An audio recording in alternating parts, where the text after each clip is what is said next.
isso. Muito boa noite, muito boa noite. Sejam muito bem-vindos a mais um Encontro de Milhões especial dos namorados. Gente, esse mês nós estamos aí com casais de milhões. Mês passado nós tivemos muitas mães de milhões e esse mês nós estamos aqui com, assim, um casal mais show que o outro.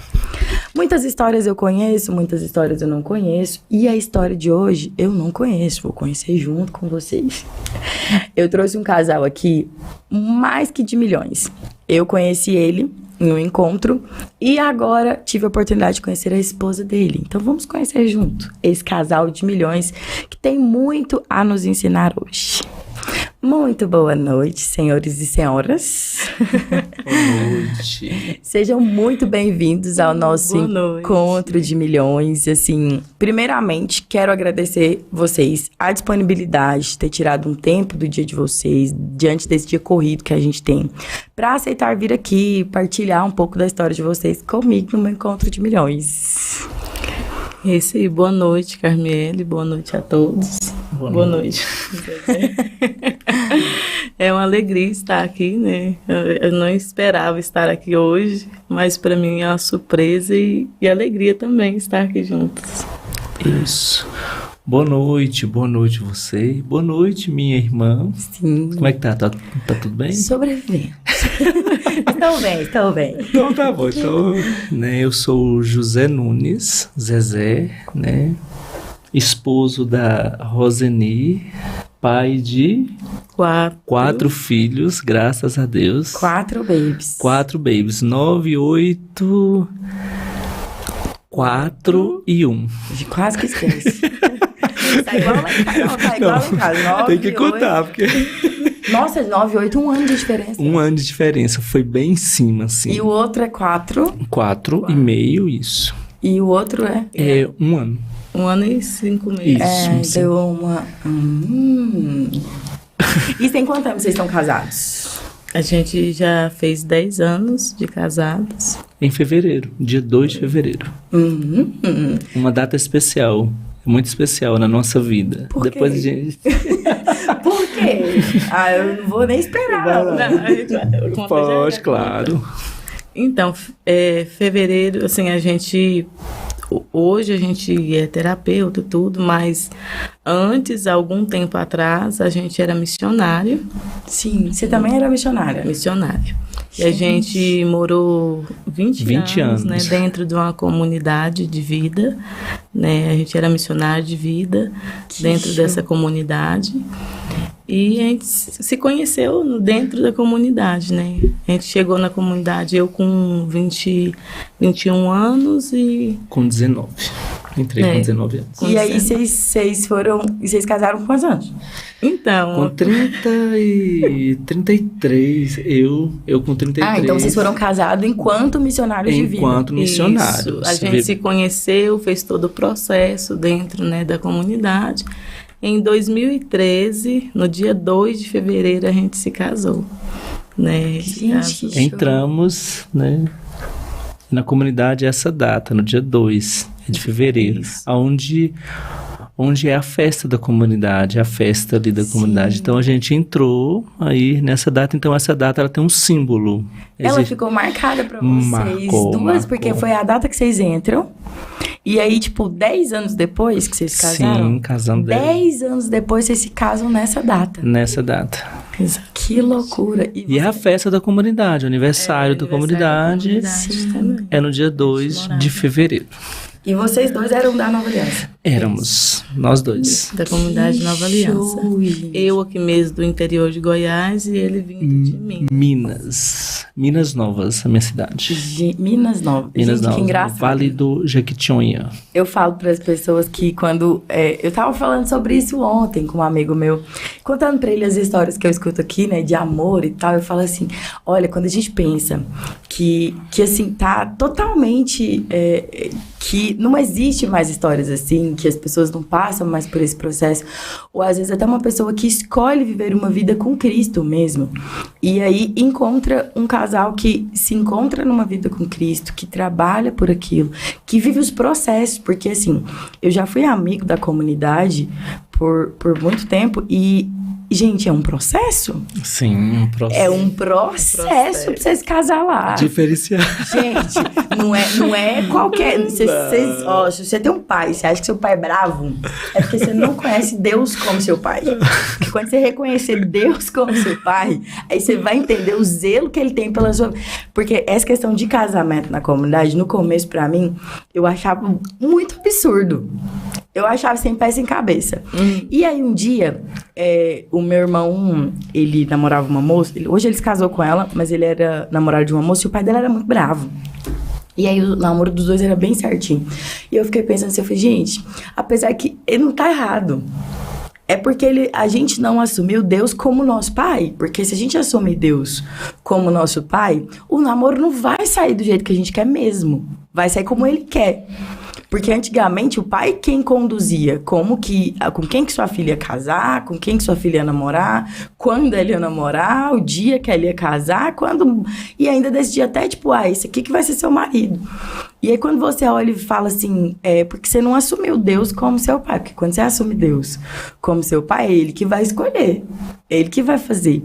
E aí vocês pensar que duas pessoas, eu conheço outras pessoas na comunidade que viveram esse processo, mas assim, a pessoa contar a história e tudo mais, você fica assim, né? Mas agora duas pessoas assim, não, eu vivi e hoje eu saí da comunidade. E como que foi para vocês esse processo? Conte para mim.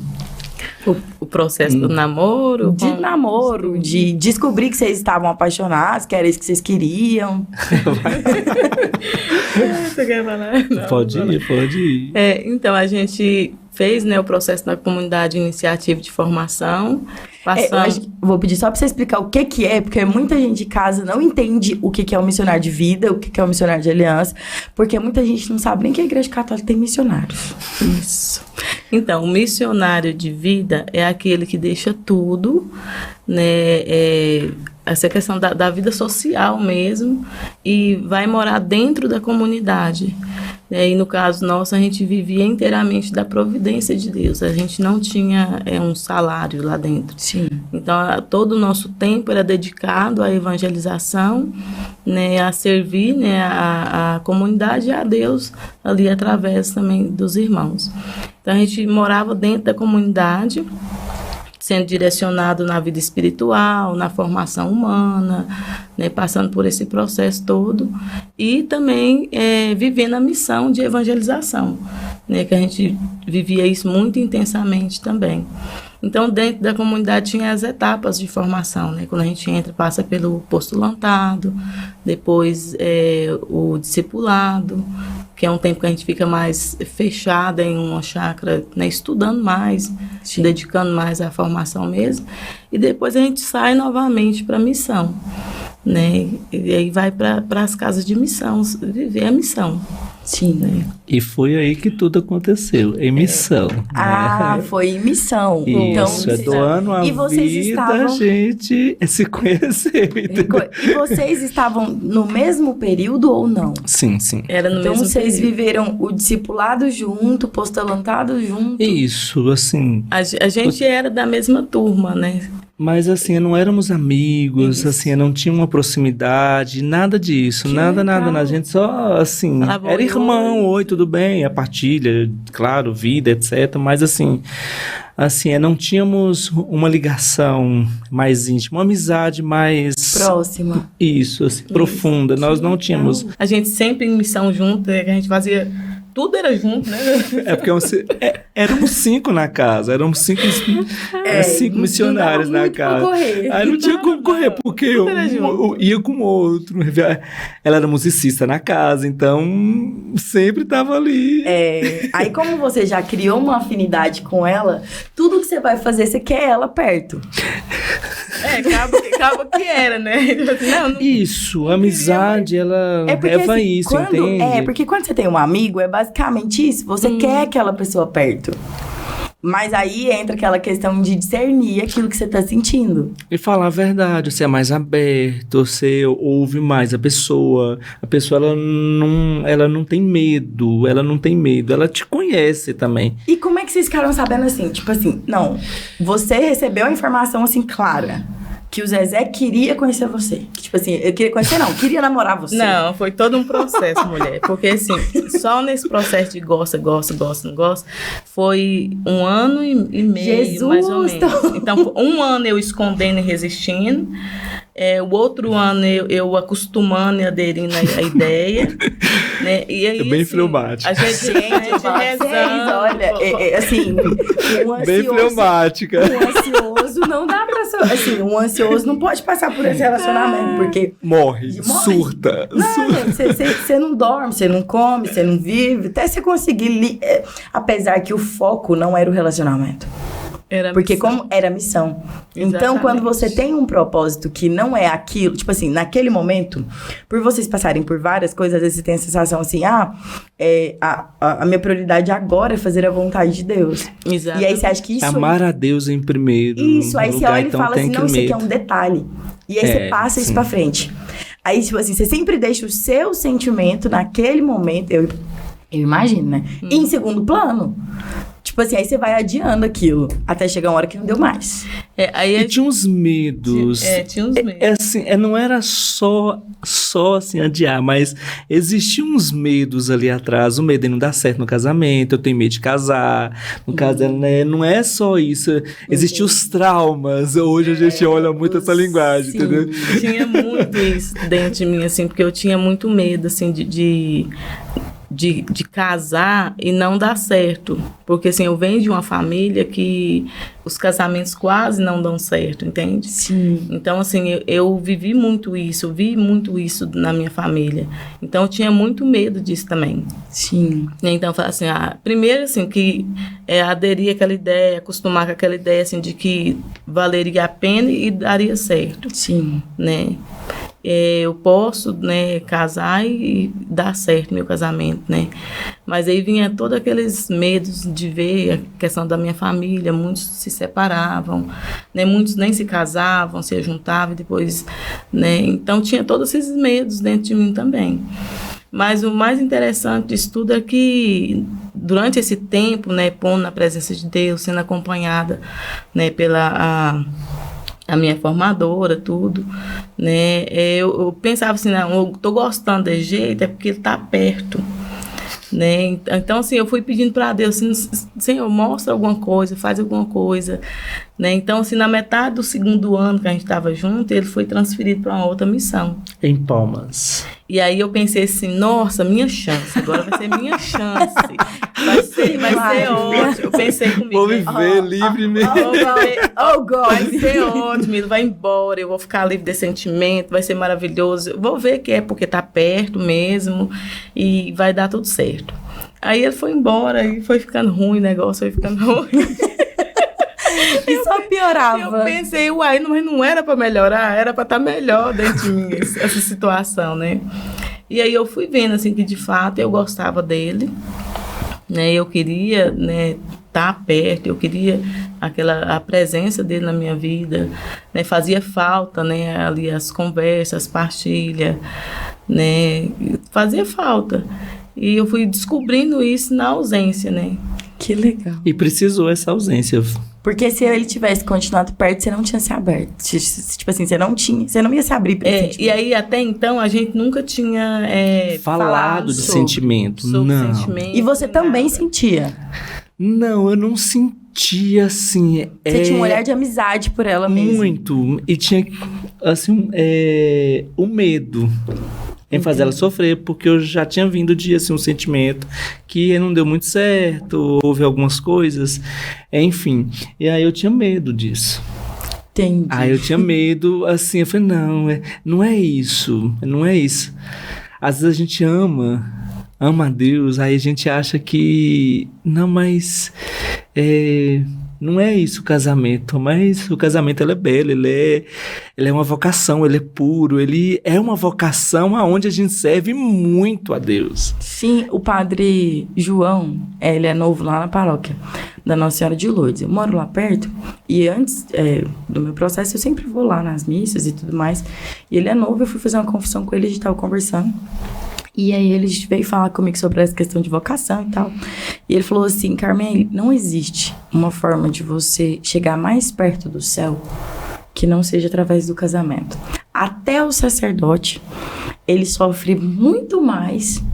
Assim, a cruz dele se torna mais pesada do que uma pessoa quando ela está casada. Porque por mais que quem está casado precise levar 2 cruzes... Ou 6, 7 cruzes. Né? Ele precisa levar algumas cruzes a mais, mas quando ele se casa e ele toma por vocação a família, ele se aproxima mais do céu. E eu fiquei com aquilo na cabeça há muito tempo. Eu voltei lá pra perguntar pra ele por quê. Porque no dia, eu fiquei tão admirado com aquilo, porque eu nunca tinha olhado com esses olhos. Eu perguntei, padre, mas por quê? Outro dia eu vim aqui, o senhor falou isso, ele falou assim, não, porque a vida de santidade, ela é extremamente difícil. Sim, sim. É uma dificuldade que não tem explicação, humanamente falando. E aí, você sozinho é muito difícil. E quando você tem alguém para você partilhar daquilo, a vida em santidade é como se você fosse, por exemplo, fazer uma academia. Como se você fosse fazer um exercício, como se você fosse estudar. Quando você tem alguém que faz as coisas com você, se torna mais fácil, se torna mais leve. Então, o casamento o matrimônio é algo que te aproxima da santidade. Quando você escolhe viver o matrimônio de uma forma certa. É uma doação, né? Sim. Você doa, você olha, você sai um pouquinho, né, da sua crosta. Sim. O egoísmo. Porque, assim, a doação é você olhar o outro sempre. Sim. E hoje a gente olha só a gente, né? É muito só pra gente. O meu Isso, meu, eu. E no casamento, e isso hoje é um foco nas crises hoje. Porque as pessoas não olham mais o outro, só olham pra si. O egoísmo, entendeu? Sim, mesmo depois do casamento. Do casamento. As pessoas estão vivendo muito o egoísmo. Olhando só pra si mesma. E aí gera uma crise, porque eu não dou, eu não amo. Não é que eu não amo, mas eu sempre... Eu me coloco em primeiro lugar. É um amor com reservas, né? É um amor egoísta, né? Aquela coisa assim, eu amo, mas até aqui, né? Assim, até onde me faz ser confortável, até onde eu me sinto confortável. Sim. Aí na hora que chega naquela linha de passar para o esforço, sim, né? Para a renúncia, para talvez o desapego, sim, né? Aí já a vivência torna, é de fato... Árdua. Árdua vivência, assim, porque, de fase matrimonial. Não, se você a pandemia, ela fala muito sobre isso, porque a gente, na época da pandemia, eu já falei isso em outros podcasts, eu trabalho desde os 14 anos. Então, eu trabalho das 8 às 18. Então, eu faço um círculo de passar pela minha casa. E quando tem férias, geralmente a gente não fica em casa, a gente viaja. E aí eu venho desse processo de sempre estar trabalhando. E na pandemia, tudo se para e eu preciso voltar para casa. E fazer o exercício de voltar para casa, eu esqueci que eu tenho irmãos e que eles também fizeram o exercício de voltar para casa, porque ninguém trabalha. E aí quando a gente volta todo mundo... E não se conhecia tão profundamente. Não, porque nós crescemos. Até os meus 14 anos, eu conheci os meus irmãos, eu vi eles crescer. Eu não relacionava, assim, né? Tipo assim, eu não tive um contato com eles enquanto eles viraram adolescentes. Sim. Porque isso aconteceu, eu tava com 24 anos. Então, assim, foram 10 anos que se passaram ali, e eu fui perdendo isso. E quando a gente voltou para casa, eu não tinha mais autoridade para falar com meu irmão de 20 anos como eu falava. Eu não tinha mais como falar pro meu irmão assim, você vai fazer isso, porque é isso que você tá fazendo, tá errado. E ele ia acolher. E aí, lidar com o estar dentro de casa, a primeira semana foi sensacional. Você tava cansado, né? Saudade. E aí vinha que... Aí começa os atritos, porque aí começa a realidade. Porque aí... Da convivência, né? Aí assim, a comida, você não tem modos, e aí você não faz... Aí eu quero cobrar do que eu me cobro na rua, aquilo dentro de casa. E aí eu não sou mãe, eu não exerço aquele papel, aí eu não deixo minha mãe ser mãe, eu não deixo meu pai ser pai. E aí o meu irmão já não aceita, porque o meu irmão já não tem mais 15 anos. O meu irmão já é um homem, ele já é adulto. E aí, pra mim, viver o que os meus irmãos... Eu tenho 2 irmãos que são adultos. Gente... Foi difícil. Pra vocês terem noção, entender que o meu pai e minha mãe tinham envelhecido, mas que eles continuavam jovens, era confuso. Porque os meus pais são muito jovens. Minha mãe tem 42 anos, meu pai tem 52. E aí... dentro da minha casa, os meus pais eles não ficaram velhos. Eles amadureceram em relação à idade, mas eles vão ficando jovens a cada dia. E aí, na nossa fase de festa, de diversão, os meus pais sempre estavam ali. E recebe para churrasco, e recebe os seus amigos, e vem todo mundo para minha casa. Então, tudo na minha casa é motivo de festa. Só que enquanto eu terminei a festa, eu arrumei aquela bagunça e vou ver minha vida. Agora, quando eu tô dentro de casa e aquela festa vem, aí você fica assim, mas e aí? Aí você começa a reclamar daquela situação. E aí eu imagino uma vida de 2 pessoas que são diferentes, que não tem vínculo nenhum, de uma história nenhuma. Apesar que vocês ainda viveram um tempo entre irmãos. E ainda tem escolha, né? Porque assim... a gente ama um outro, então a gente escolhe o outro. Aí é leve, né? Entre aspas, né? Fica leve, mas assim, a convivência, né? É desgastante, é desafiadora. E hoje a gente não quer isso. Não. É desafiar, a gente, né? Não quer ser... E também, assim, que por mais que a gente construir uma história junto, no sentido, né, do ser missionário, de estar comunitário, sim. Antes fraterno. disso, havia uma história. Sim. E que pesava muito, né? Pesa muito nas nossas vidas, a nossa história de infância. Sim. A biografia nossa, a identidade, né? De onde vocês vieram. Exatamente. O percurso então, que vocês passaram. Isso a gente, assim...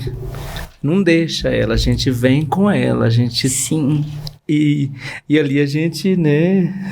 Vai o matrimônio, a gente vive com ela. Porque, assim, é engraçado, porque eu imagino, né, gente? Como você sabe, eu não sou casada. E aí... Reza, gente, por ela, casar, se Jesus. Ela quiser, claro. Por favor. Não, calma. Não é assim, gente. Ela tá correndo, gente, olha a cara dela. Não, depois começa a aparecer um monte de marido aí, ó. Senhor! Não é bagunçado assim, calma. Deus, se eu não falei pra vocês que pai cuida, ele tem um plano, eu não tenho, então deixa ele viver o plano dele. Deixa ele fazer o plano dele. Eu sou desobediente, mas eu deixei ele fazer o plano dele. Quando a gente pensa por exemplo, em um matrimônio mesmo, que a pessoa chega, que a pessoa entra, e eu fico imaginando que muitos desafios do matrimônio a gente nem sabe que tem. Não. O desafio da maternidade, mês passado a gente falava sobre só maternidade. E era muito engraçado que todas as mães chegaram aqui e falaram assim, existia uma mulher antes da maternidade. E existe outra mulher depois da maternidade. Algo que nada e nem ninguém pode explicar. Por quê? Porque justamente as pessoas têm uma visão diferente. Porque eu acho que quando você entra para um casamento, existem traumas da sua infância que você nem sabe que você tem. Exato. Por mais que você trate, eu imagino que você nem sabia. Cada dia que passa, cada encontro que eu vou, eu descubro assim, gente, eu nem sabia que eu tinha esse trauma. Mas ele tava lá. Eu falo eu que eu tenho tanta gaveta que toda vez que eu converso, ou quando eu converso com um missionário, ou quando... Ontem a gente estava no grupo de oração e foi muito engraçado porque a gente falava sobre sabedoria. E aí um amigo nosso, o Fabrício, tava... Ô, Eli, não fica bravo. o Fabrício pegou a Bíblia dele, né? E aí um cara conduziu e tal. E aí no final era o livro de sabedoria. E o Fabrício falou assim, olha, eu tô tentando entender esse livro desde 2005. Que ele tem o hábito de ler a Bíblia e datar quando ele leu. E ele, desde 2005, eu tô tentando achar uma resposta nessa palavra, né? E aí eu fiquei olhando, fui pra casa e fiquei meditando na palavra. Porque ela é atual, né? Ela é hoje, a palavra é viva. E aí eu fiquei assim, gente, por que e me parecia uma coisa tão óbvia, mas que pra outra pessoa, ele tá lendo desde 2005. É porque ela veio ao encontro da sua realidade, gente, né? Agora que eu entendi. Sim. E aí eu fiquei assim, aí eu fico pensando, trazendo isso para uma realidade, que seja maternal, que seja... E é uma gaveta que existe, cheia de coisas, e que parece que, de acordo com que a gente vai vivendo, a mulher... O homem tem uma gaveta de bagunça. Quando vocês têm um quartinho da bagunça lá na casa de vocês? Tem. Todo mundo tem. Tem um lugar, um canto ali. É um lugar que você coloca, assim, as bagunças. Eu acho que na cabeça da gente, no cérebro, assim, sabe? A gente tem uma gaveta lá. E aí tem tudo lá. Aí tem dias que a gente acorda, a gente vai lá, abre a gaveta e fala assim, hoje eu quero pegar esse aqui, ó. Eu quero pegar esse trauma aqui. E simplesmente eu tiro ele de lá.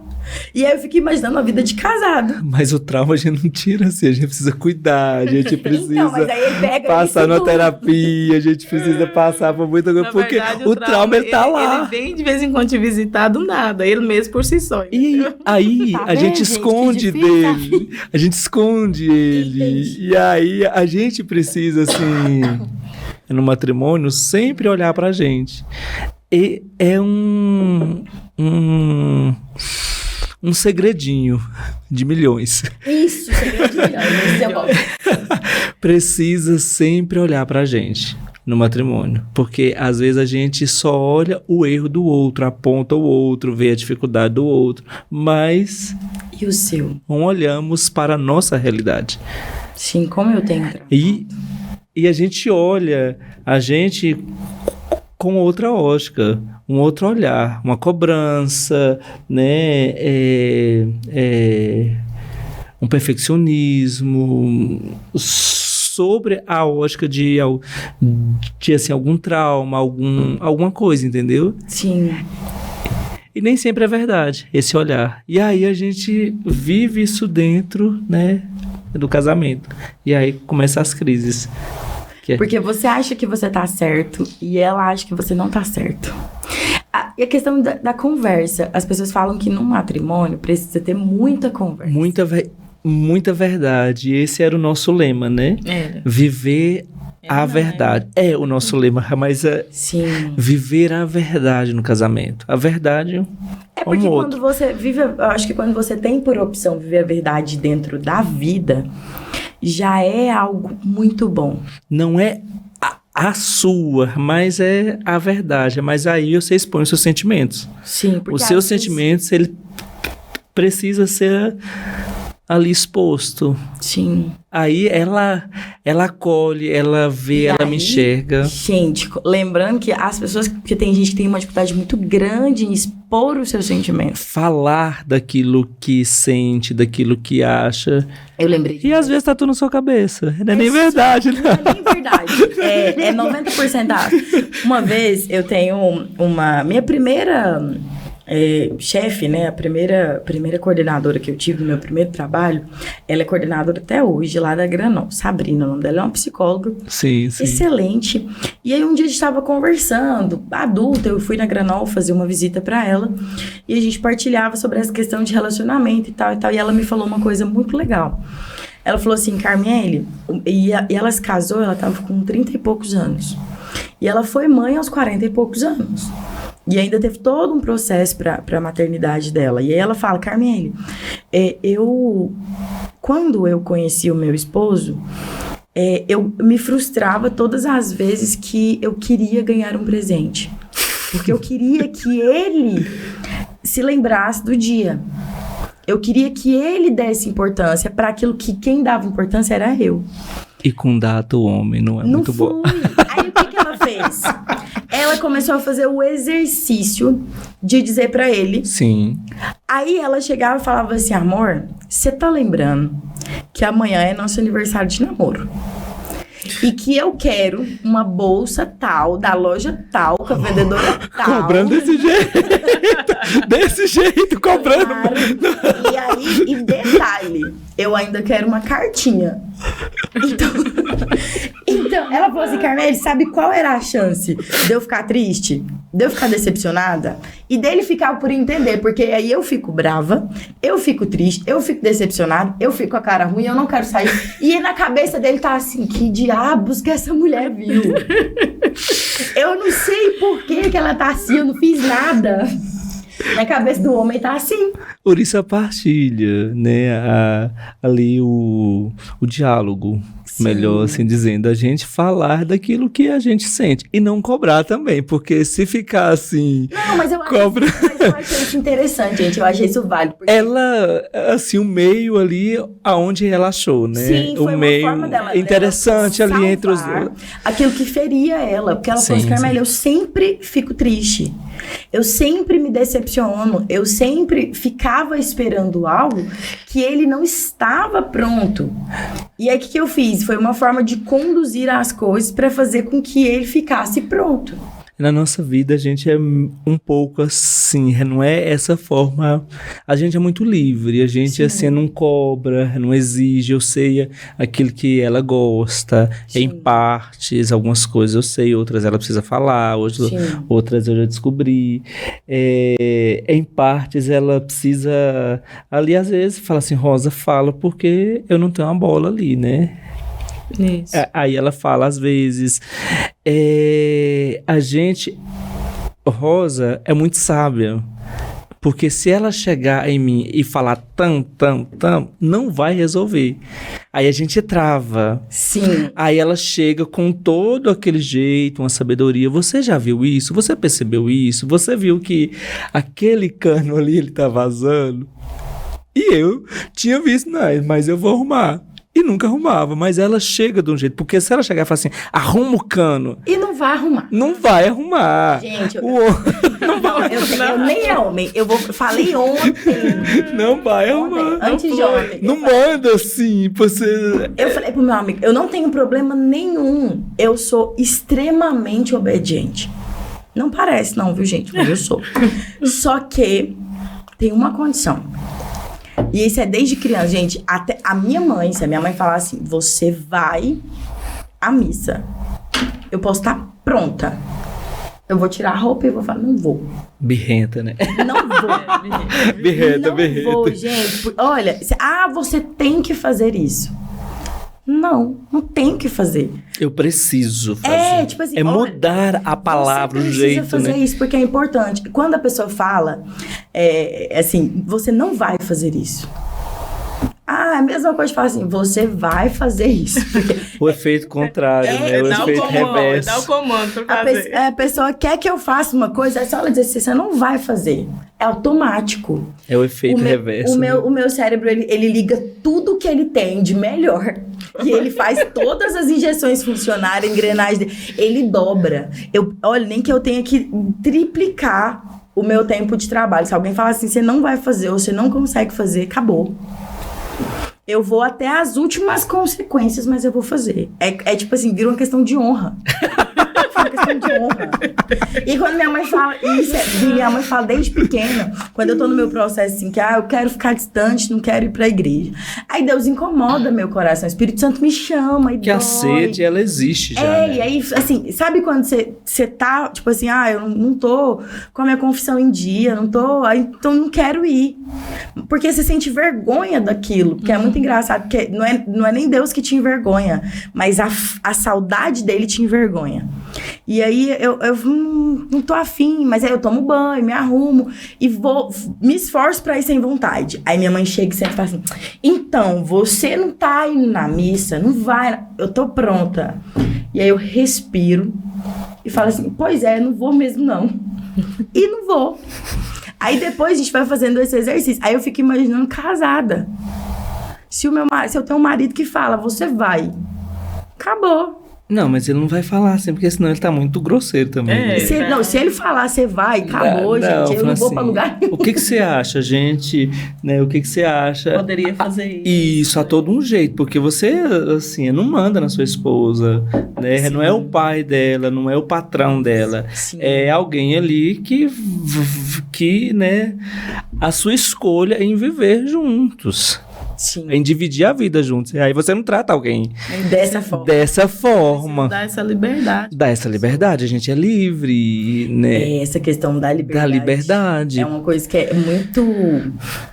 Não é uma libertinagem, porque hoje a liberdade é confundida assim. Eu sou livre, eu faço o que eu quero. Não, há ali um diálogo. Há uma vida ali juntos. Sim. Há uma partilha de vida juntos. Sim. Porque hoje, às vezes, não. A minha vida é só minha e pronto. Não.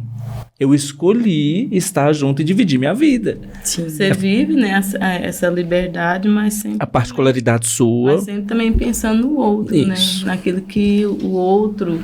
Você não pode esquecer que o outro faz parte da sua vida. Sim. Né? Você não vai viver livremente e tipo assim, né? Sou livre e os...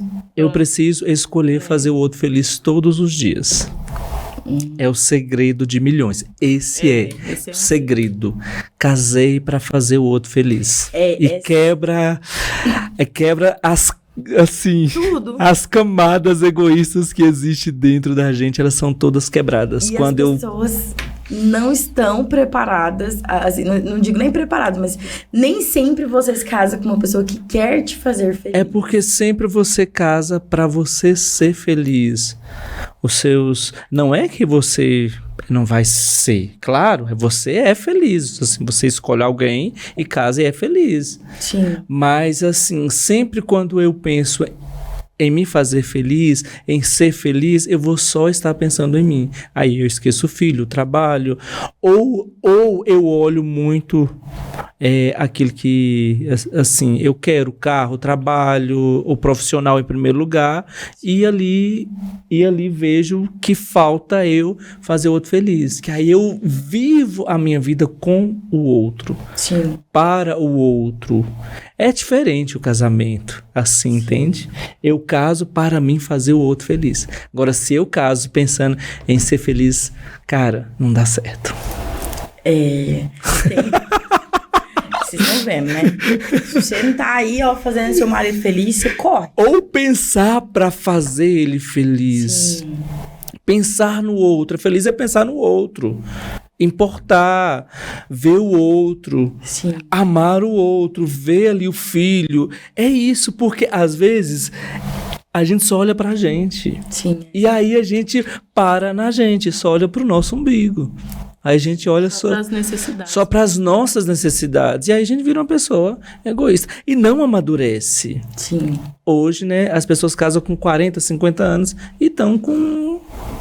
Esse eu tenho 20. A vontade... Não, 15 anos. Desejos de 15.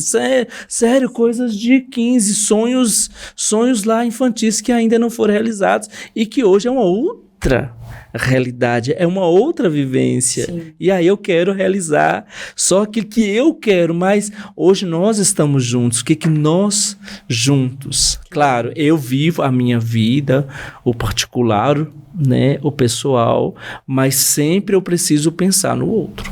Sim, porque o outro faz parte, é um pedaço de você. Tá ali, é uma só carne. É uma só carne. É uma só carne. É um pedaço de você mesmo. E hoje esse é o motivo de muitas das crises.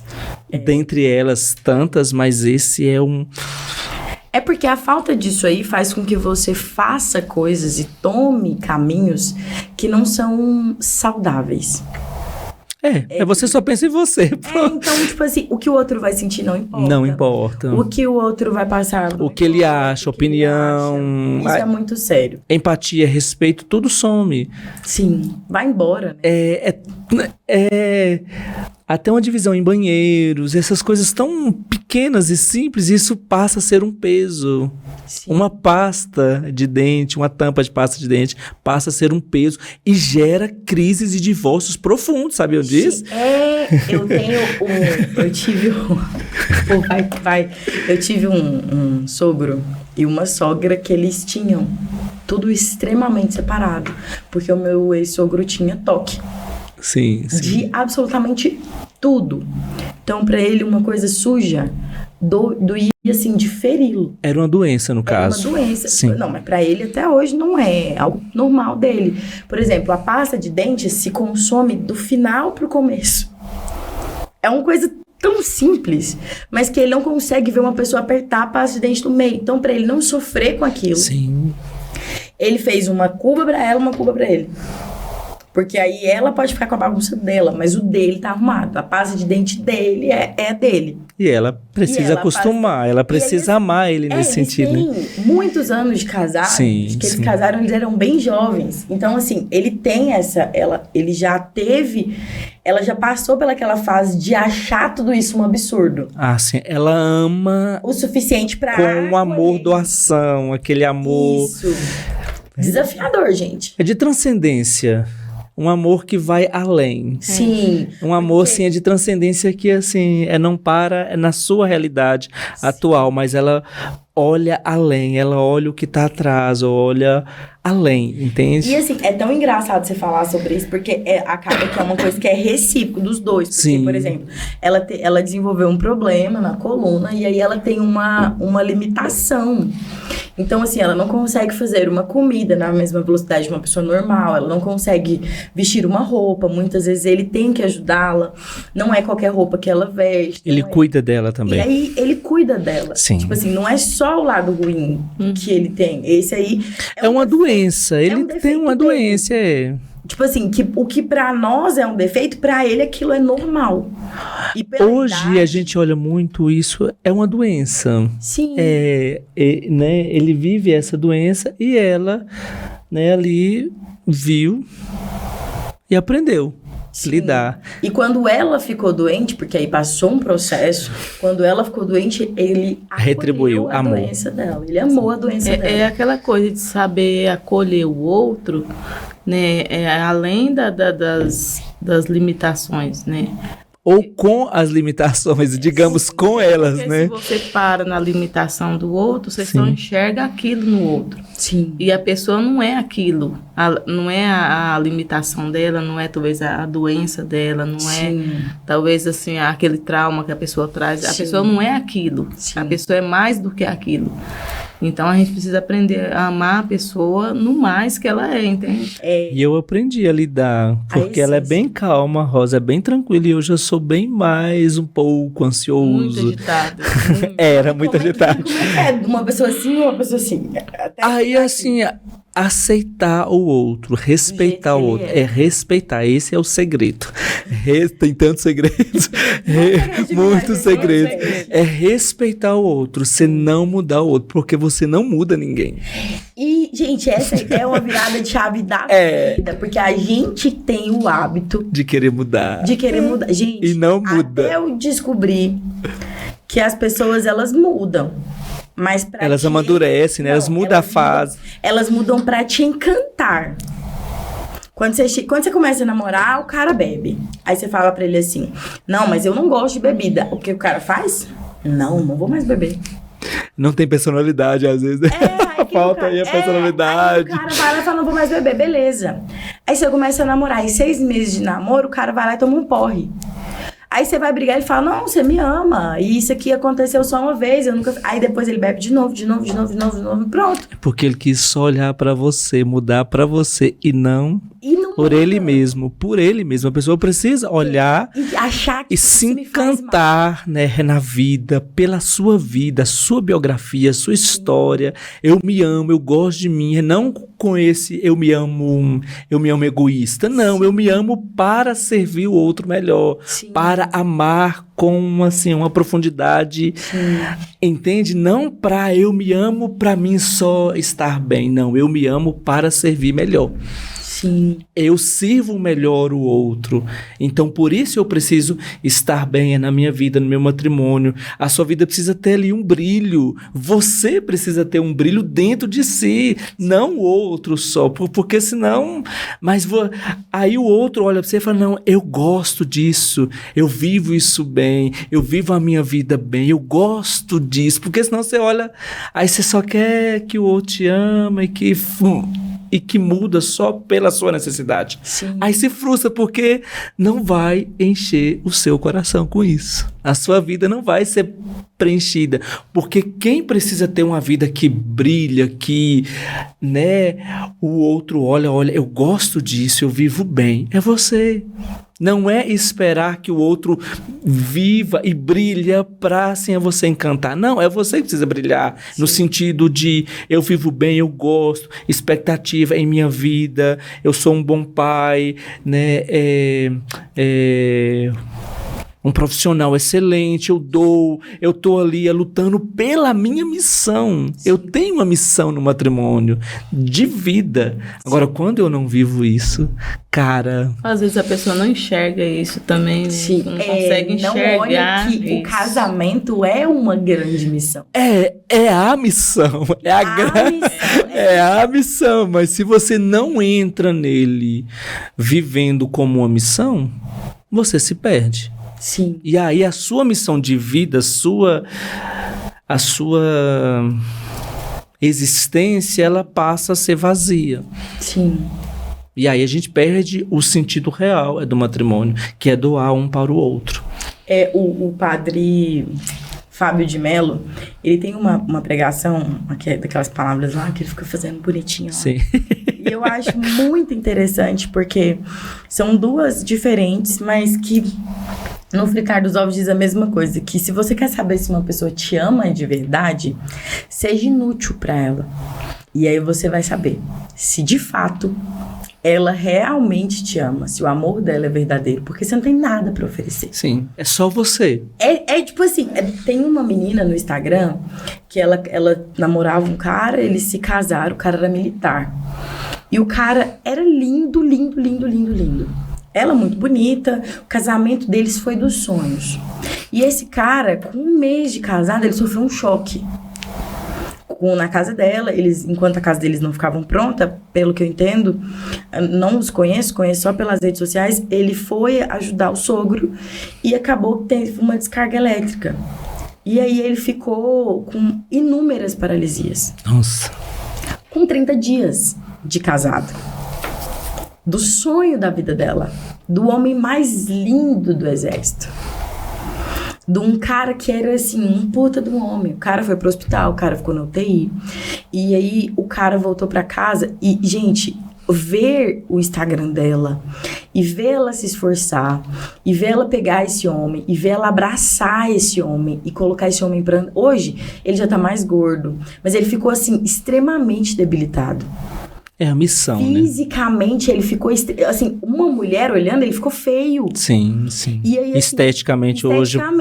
Para o mundo sim, hoje, né? As pessoas iam olhar, ele ficou especial. Sim. E aí você vê o olhar, o brilho dos olhos dela em ver aquilo, em celebrar todas as vezes que ele consegue movimentar o braço, todas as vezes que ele movimenta a perna, todas as vezes que ele consegue colocar uma comida. Ela levar ele pra praia, numa areia, e levar ele pra ver o mar, e viajar com ele, levar ele, e ela passar por toda essa dificuldade de se esforçar. E aí você olha aquilo, ela é uma menina que ela deve ter, se ela não tem a minha idade, ela deve ter uns 25 anos. Uma menina jovem. E que se não fosse amor aquilo, se o amor que ela sente por ele não fosse além do que os olhos veem... Se ela não entendesse... O significado do dela, amor, a missão dela de esposa, ela tinha deixado. E hoje acontece muito isso, as pessoas entram no descartável, né? Sim, vamos sim. ver se dá certo. Sim. Esse é... Vamos ver se dá certo. Separa. E aí, assim, qualquer... Assim, se você for olhar, se ele tivesse se casado com qualquer outra mulher... É como se, eu falei isso para outros casais, é como se Deus soubesse o que a gente vai precisar. Porque se ele tivesse casado com qualquer outra mulher, é 30 dias de casada, ela pedir a anulação do casamento que seja, ia viver a vida dela. Mas não, ela escolheu viver a missão, pagar o preço. Um transcendente, ela viveu um transcendente, né? E assim, ela se dá por inteiro. Gente, eu olho, tem dia que eu paro assim e fico horas vendo o Instagram deles e vendo a evolução dele. E é tão engraçado que eu rezo por eles. Sim. E eu torço para que ele volte à vida que ele tinha. Mas ali há uma graça de Estado, do matrimônio, há uma graça ali.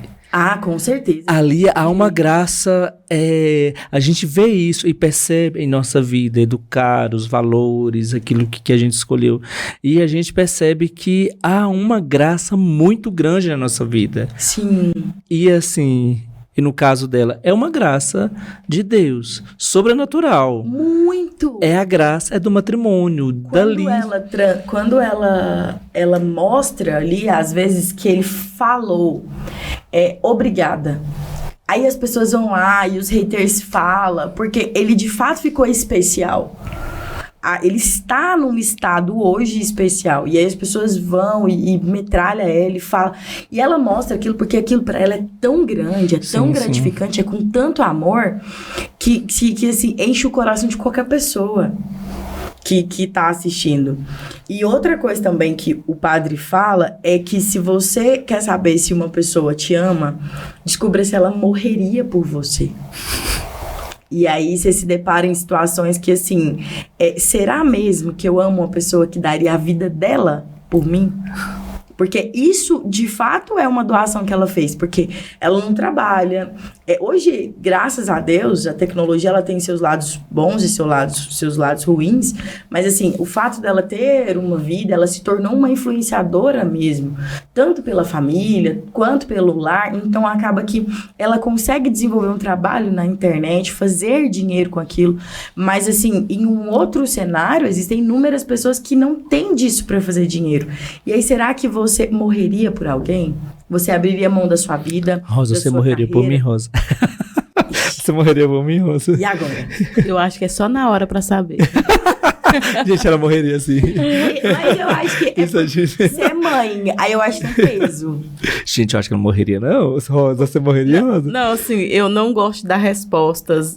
Tipo assim, eu vou fazer isso. Sim. Eu gosto de chegar e saber, assim, eu vou fazer isso. Não, Rosa, não pensar que precisa fazer isso. Não, mas assim, o dia a dia já é... Morrer pelo outro. A vida exige um sacrifício que, assim, não é peso. Já disse. É uma necessidade, é uma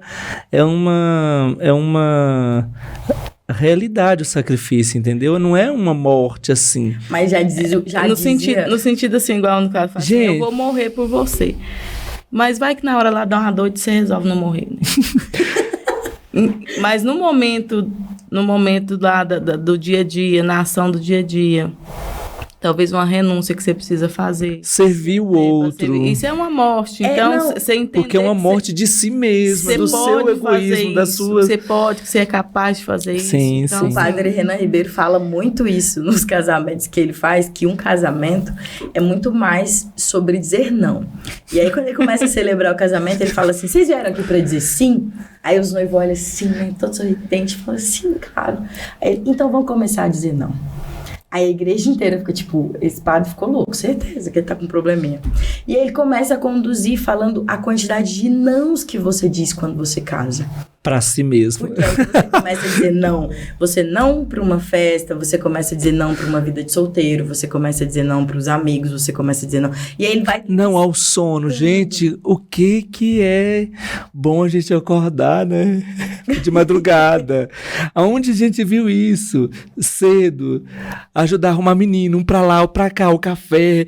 Mas isso é a graça. Sim. Porque às vezes a gente só casa achando que vai ter bom, que vai ter só o sexo, que vai tá ali, a gente assistir, jogar um videogame. Não, gente, hoje... A casa não se arruma sozinha. A roupa não lava sozinha. A comida... Não, mas deixa eu te falar, você não vai chegar pra almoçar e sua mãe vai ter feito almoço. almoço, tá bom? Mas é uma alegria nisso, em viver, porque hoje o povo acha que assim, não, há uma alegria em servir gente, pega menino, joga, arruma, né, você na escola, leva, pega, ensina. Gente, isso é uma doação de si, isso é dizer você não pra você querer ficar lá olhando o Instagram, jogar videogame, eu não gosto de videogame, entende? Mas assim, mas tem gente que gosta. Ficar lá assim, tranquilão, jogar futebol, ou tomar uma, ou não querer nada com nada, chegar naquela caixa assim do nada, a vida inteira ficar na caixa do nada, pois não. Você chegar no seu trabalho, deitar e falar assim, nossa, quero fazer nada. Minha filha, a janta não vai ficar pronta. Não, a primeira coisa quando você chega, o seu filho vem, papai, lá é 4. São 4. Aí ele chega, papai, todos vão abraçar. E eles querem 5 minutos doados. Inteiro. Não são 5 minutos assim. Isso pra cada um. Né? Isso pra cada um. Aí um chega, abraça, papai, hoje na escola foi assim, papai. Aí a menorzinha fala, papá, ô tatá. Aí a gente chega lá, abraça, ela chega, abraça, fica, senta, mostra, é sentar, um sofá, botar no colo, brincar, jogar pra cima. E isso você, assim, a sua vontade é chegar e ficar no nada. Mas não é bem assim. Não é assim. E isso exige sempre. Sim. Então, esses são os nãos. Que você acaba... Mas a recompensa, gente... Não, você vê na sua família, você realiza. Sim. Você vê a sua família, você é feliz assim. Gente, quando você olha um filho... Ai, gente... Você olha, você vê... as coisas, como que eu posso falar? Ordenadas. Sim. Isso é bom. Sim. Né? Ordenadas, equilibradas. E você vai vendo o quanto você evoluiu com Sim, isso. você cresce. A maturidade que a pessoa vai alcançando no dia a dia, na sua vida. Isso é uma luta diária. Todo dia é uma luta diária. E o mais importante disso tudo é que vai fazendo aquelas máscaras que a gente às vezes costuma carregar. Construir de uma vida. Ilusórias, aqueles sonhos ilusórios. Vai envolvendo as gavetas, tudo. Essas coisinhas vai fazendo essas máscaras e caindo. Vixe, Maria. As coisas reais aparecem, entendeu? Exatamente. A vida real. E aí você vai crescendo na maturidade, no ser original, autêntico. Isso, na sua realidade. Gente, na verdade. Crescendo na verdade. Gente, que papo legal. Olha, eu ficaria aqui conversando horas e horas. Porque, assim, eu acho muito interessante o matrimônio, eu acho a família, eu acho a maternidade. Eu acho que são coisas assim... Eu não sei se é porque eu tô naquela fase, gente, dos 30 anos. E aí tem aquela crise dos 30, você não vai casar, você não vai... A transição, né? E aí tudo fica, né? E uma coisa que eu sempre achei muito lindo. Eu sou irmã mais velha de 4 irmãos. E assim, na nossa casa, mesmo com toda a diferença, mesmo trabalhando muito, nossos finais de semana sempre foi muito junto. Então, eu sempre tive uma casa cheia. Então, quando eu pego histórias de famílias que constroem, que amam, que têm um propósito como família, que a gente vê o que Deus faz numa família, eu fico, assim, admirada. Porque hoje é muito raro as pessoas que se doam pra isso. As pessoas que querem, de fato, viver isso. Então, por mim, gente, eu ficaria aqui horas escutando a história de vocês, até para poder saber mais, porque, assim, é um exemplo. A história de vocês é um exemplo. A história de paciência, a virtude de você saber, de você ter o dom da sabedoria ali, de discernir, de dar um tempo, porque muitas pessoas passam por isso. Muitas pessoas, quantas pessoas vivem isso e não sabem que passos dar. E às vezes tomam até passos errados. Então, quando imediatista, às vezes. O mundo hoje ele é muito imediatista. E aí a gente fere também. Agora. E aí quando vem um casal pra mim e fala assim, cara, isso aqui pra me dar o primeiro passo se levou 2 anos. E depois eu fiquei 8 meses esperando também. Falei, olha, Rosa, falei, Rosa, eu não sei o que eu sinto, se é amor, amizade, mas eu preciso ver e descobrir, porque eu não quero te fazer sofrer. Aí então a gente vai afastar um pouquinho. Rosa, você não me dá um pé na bunda, Rosa. Gente, 2 anos sendo amigo, depois 8 meses pra ele saber o que ele queria. Não, isso porque antes eu fui lá, né, conversar com ele, porque assim, o senhor tinha falado que enquanto eu não assumisse o que eu sentia de verdade, que não ia pra frente as coisas, assim, não no sentido do namoro, mas minha vida em si, entende? Que legal. Aí eu fui lá, sentei de frente pra ele, assim, igual na capela. Aqui. Eu falei, é o seguinte... Tremei igual a Vara Verde, né? Ela... É o seguinte, eu tenho pra falar que eu tô sentindo isso por você, eu tô gostando de você há tanto tempo já, não tô esperando que você me responda que sim ou que não. Não tem expectativa nisso, mas que você... eu preciso falar isso pra você. Sim. E aí o que você vai fazer com isso, eu não sei, mas aí a gente vê se vai rezar, se não reza, mas é isso. Pronto. E depois vai ter a parte 2. E aí, gente? Depois vai ter a parte 2. Vamos saber o desfecho dessa história. Gente, mas muito interessante. E assim, é por pessoas assim. E é por histórias assim que o nosso podcast chama Por Trás de uma História Existe uma História. Sim. Porque vocês podem ajudar inúmeras pessoas que estão vivendo esse processo. Sim. Que levam um sentimento há tanto tempo e não tem coragem de falar. Inclusive, hoje a gente é terapeuta. Eu sou terapeuta, ela é terapeuta. Gente, então, por favor, casais. Casais que estão precisando de um terapeuta de casal. Individual também. Individual, pra poder conversar. Porque, assim, isso é muito importante. Às vezes é sério. Você tá numa situação... E, gente, a sabedoria de um terapeuta na sua vida, ela tem um discernimento, assim... O poder que um terapeuta tem na nossa vida, ele é gigantesco. Um peso de uma responsabilidade muito grande, porque ele muda a rota da sua vida. Porque, igual você falou, nós somos imediatistas. Vou falar por mim, eu quero tudo aqui e agora. E aí, acontece uma coisa pequena na minha vida, eu tomo aquilo como algo grande e eu quero tomar uma decisão daquilo naquele momento. Aí eu rezo, e aí assim, Deus tá me dizendo A. Eu entendo B, C menos A. E aí eu acho que o meu entendimento por algo que eu quero naquele momento é o que eu preciso fazer. E aí e isso eu aprendi quando eu fazia terapia, com a minha psicóloga mesmo, de chegar, e a minha psicóloga fala assim, ei, calma, volta aqui, vamos trilhar por aqui. E aí eu fui fazendo esse exercício de, antes de tomar uma decisão, procurar a terapia para dizer assim, socorro. Me ajuda, né? Me ajuda, eu quero fazer isso. E olhar com um olhar racional. Por quê? Porque às vezes você fala para uma amiga e a amiga fala... E isso é muito sério, gente. Porque, inclusive, eu passei por isso recente, de você, às vezes, falar para o seu amigo, falar para outro amigo, falar para outro amigo, e achar que eles vão ser capazes de te dar respostas que nem você mesmo consegue se dar.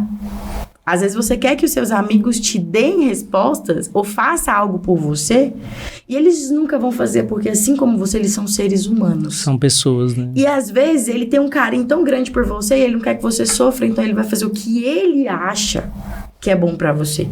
Não de uma forma racional. E a terapia não, gente. A terapia vai levar você a vir pro... assim, a gente chega na terapia com um estado emocional aqui. O terapeuta tá aqui, porque ele não sabe nada da sua vida. Ele pega uma cordinha e vai rodando você assim, ó. Até você voltar pro seu centro. Ele fica rodando assim, ó. Até você voltar pra sua razão. Então, esse trabalho é muito importante. Então, pra você aí que tá de casamento novo, recém-casado, velho de casamento. Solteiro, que quer casar, tipo eu. E aí, vamos procurar. Aí você se prepara. Desse jeito eu não vou embora, né, gente? Pô, vai vamos, Mas esse final de semana vai ter mês passado, né? Teve um encontro de mães. E aí uma mulher me convidou.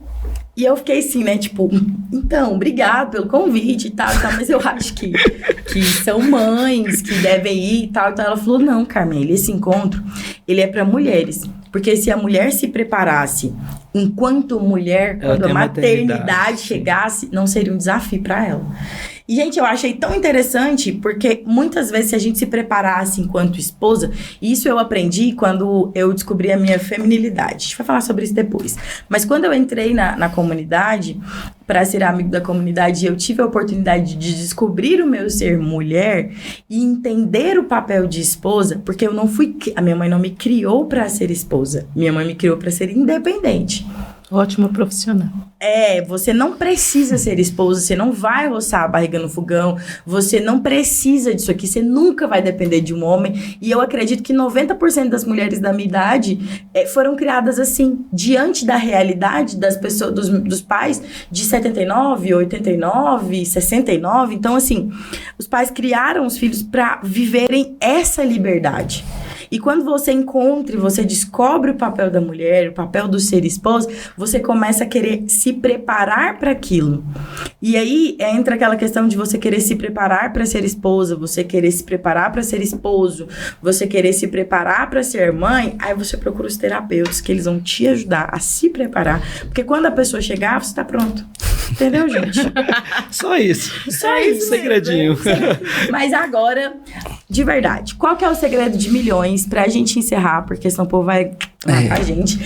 Qual que é o segredo de milhões que vocês deixam hoje para os casamentos? Pra dizer assim, olha, esse aqui, pra mim, é o segredo. Pra você, qual que é o segredo? Vamos começar pelas damas. Pra mim, assim, é não ficar parado em pequenas coisinhas que muitas vezes as pessoas olham e vê como empecilho até para separação, sabe? Tipo, essas bobagens do dia a dia de diferenças entre o homem e a mulher, sim, que às vezes você traz pro casamento, tipo, a toalha que deixou molhada, o sapato deixou no meio da casa, ou o xixi que fez na tampa do vaso, que o povo briga por causa disso, entende? Sim. E às vezes são coisas que levam a separações.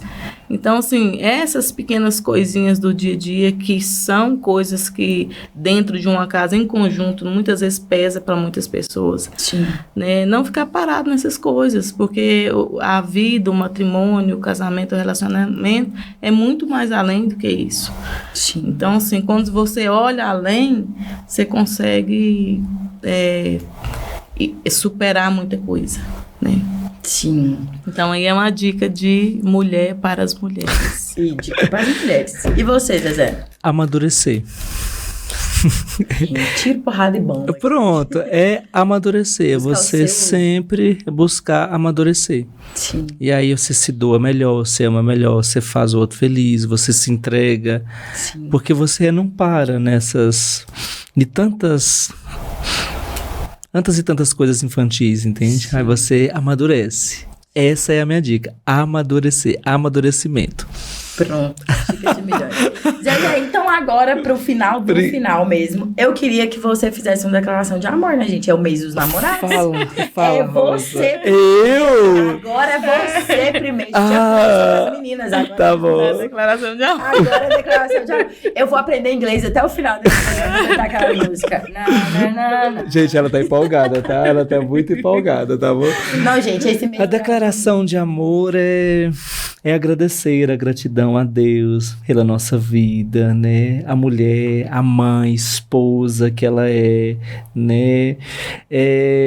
Ela vê onde eu não vejo, entende? Ela enxerga onde eu não enxergo, e ela enxerga e ela acolhe, ela vive o silêncio, então isso é uma fortaleza, tá bom? Essa é a minha declaração, Renata. A sua declaração agora? A minha declaração, né, dizer assim que ele é um homem especial na minha vida, né, que... Deus. É muito lindo. Quando a gente, né, começou todo o relacionamento, o Senhor dizia que ele seria um diamante na minha vida. E aí, assim, no início teve muitas, né, dificuldades, a gente teve muita dificuldade também, tudo. E o Senhor falava para mim que o diamante precisava ser lapidado, né? E hoje eu vejo isso na internet. Encontrou isso na internet. Encontrou não. E hoje eu vejo ele como esse diamante lapidado. Tá vendo, né? A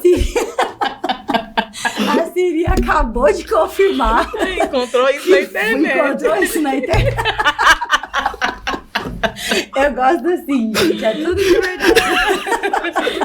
Quem dá conta, mas isso gente. É muito peculiar nossa, essa alegria é muito peculiar. Tá bom? Quem dá conta. Mas é isso, né? Que eu vejo ele como esse diamante lapidado na minha vida hoje. Ai, meu Deus, gente. Gente, mais uma vez, obrigado pelo sim de vocês, porque a Cira encontrou tudo isso na internet. Foi ótimo. O nosso bate-papo foi maravilhoso. A história de vocês é maravilhosa. Obrigado mesmo. Sim, eu não tenho palavras para agradecer, só o meu muito obrigada. Amém. Obrigado a você, o convite, a sua vida, a sua história. Tá bom? O trabalho. Rezem por mim, gente, por Rezaremos. favor.